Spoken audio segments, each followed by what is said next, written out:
Hello everyone and welcome to the OutPower newscast. On today's stories we'll go over on some OutSystems community updates, a look into the Forge documentation challenge, and a quick glance on what has been happening this week in the OutSystems community. The OutSystems community ranking system has been updated. The idea is to better evaluate the community members' participation. The change in the point attribution is the following. Replies marked as a solution will now be worth 10 points instead of 3. An increase will be retroactively changed. Components marked as trusted will also grant you 10 points. And the final change, components with documentation will also grant 10 points to the person who added the documentation.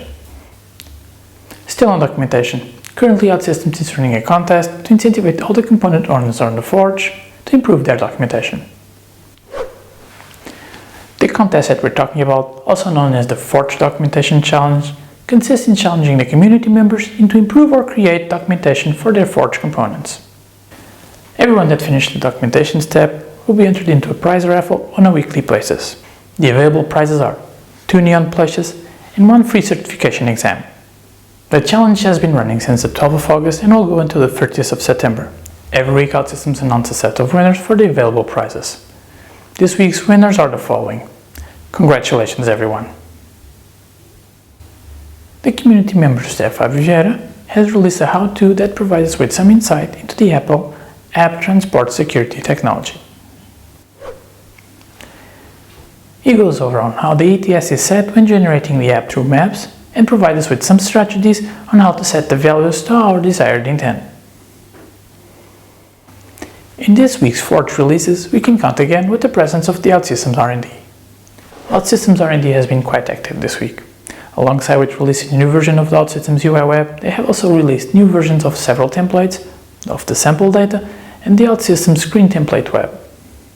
This new version of the OutSystems UI web has been updated because they have updated the support for the external authentication providers for the end user.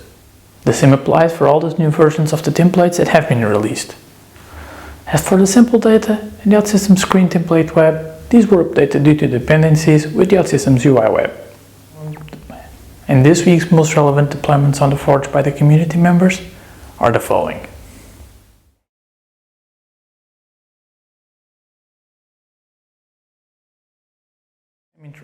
This week's idea that has sparked some interest is by Daniel Kuhlman. He proposed that we have environment properties that function in a similar way to the side properties for the application modules. The concept is to have the functionality of the side property at the environmental level. With this, all the modules have access to the same value, instead of having several side properties that represent the same information available in different modules. That is all for today, but please join us on our next video for more OutSystems news by OutPower. Have a good day.